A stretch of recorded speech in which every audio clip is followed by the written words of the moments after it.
Journalists cannot just play these sound bites, quote these claims, and then move on to the next subject. We can't just let it seep into the discourse like it's normal. We have to stop and fact check and contextualize.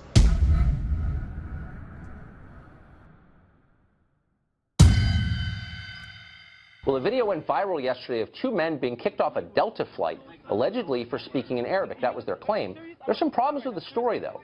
First up, one of the men is a YouTube prankster known for these types of pranks designed to show how racist Americans are. Another problem, Delta and other passengers on the plane dispute the story vehemently. Here's part of the video that went viral. Watch. We're getting kicked out because we spoke a different language. This is 2016. 2016. Look, Delta Airlines are kicking us out. He went on to hector all the other passengers who didn't do anything wrong. Here's what they had to say after they were kicked off the flight. This was not a prank. No prank at all. While we're in there and getting accused and people telling us, oh, they need to leave right now, me and him felt like we were terrorists. We were looking at each other like, laughing. As we noted, that video went everywhere on the internet yesterday and was swallowed whole by virtually everyone in the press because it confirmed their suspicions that America, outside of Washington, New York, and LA, is racist and retrograde, but partly because CNN media critic Brian Stelter retweeted it without checking to see if it was true. Joining us now is Joe Concha. He's a media reporter at the Hill newspaper, and he's been following this since the beginning. So, Joe, I was a little confused by this because I'm familiar with who Brian Stelter is. I've known him since he was in college, actually. And he's the guy always jumping up and down about how other news organizations are irresponsible, and before you tweet something out, you ought to check and double check. That's journalism, double checking to make certain it's true. He seems like he had a hand in disseminating a hoax. I'll have to correct you there, Tucker. Actually, the quote is on one of his shows a couple of weeks ago, "We need a new rule for the web. Triple check before you share."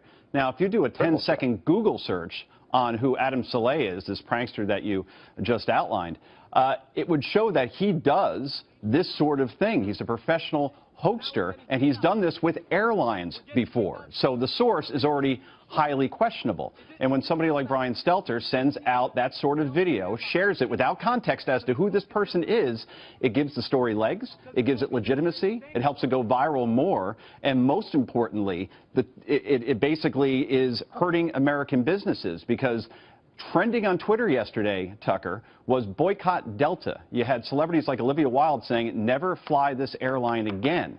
So, you know, I've never quoted Winston Churchill on a cable news show before. I'm about to do it now. He said that a lie can go halfway around the world before the truth even gets its pants on. So by Stelter sending this out, even if the story is debunked, it's impossible to put the toothpaste back in the tube. This has already hurt Delta, maybe irreparably. Well, and by the way, I mean, this is, if you had just, as you noted, just check this guy for 1 second on Google, it really was like Tawana Brawley accusing you of assault. I mean, maybe it's true, but the source is so discredited that you would never retweet it. By the way, let's put up, in case our viewers haven't seen it, this is a performance from Brian Stelter on fake news, one of his favorite topics. Here we go. Fake news has become a plague on the web, and especially on social networks like Facebook. There are so many unreliable sources about this election, so we need a new rule for the web. Triple check before you share.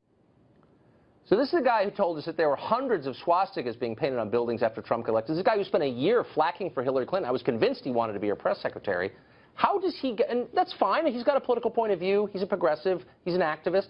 How does he get to pose as a media critic on a purportedly nonpartisan news station? Yeah, let me give you that quote first, Tucker, because I found it remarkable. He said about Trump supporters 6 days after Trump was elected, "We are seeing hundreds of swastikas, hundreds. Racist language, harassment, or in some cases, assault or bullying across the country." Now, this has been disproven completely. No one can verify anything around hundreds of swastikas or hundreds of people getting beaten around the country. Did Brian Stelter apologize? No. Did he retract? No. Was there any accountability from management? No. You have inmates running the asylum, and that's the problem here. So, you know, I say a New Year's resolution, Tucker. Basically, journalists that purport to be straight news reporters, like you had Kurt Eichenwald on last week. You proved him to be an advocate. Brian Stelter should do the same thing, change the name of his show on Sundays from Reliable Sources to Countdown with Brian Stelter and say our mission is to call out conservative media bias while taking on Trump at every turn, and people will respect the fact that he is being transparent. That's exactly right. It wouldn't bother me. It's like NPR. If they would just stop pretending to be unbiased, I'd probably listen to it because at least it's honest. Last quick question. CNN has not responded. I mean, this seems like the irony of a guy who decries fake news disseminating fake news, but have they retracted his tweet? Have they apologized for it? Have they corrected the record at all?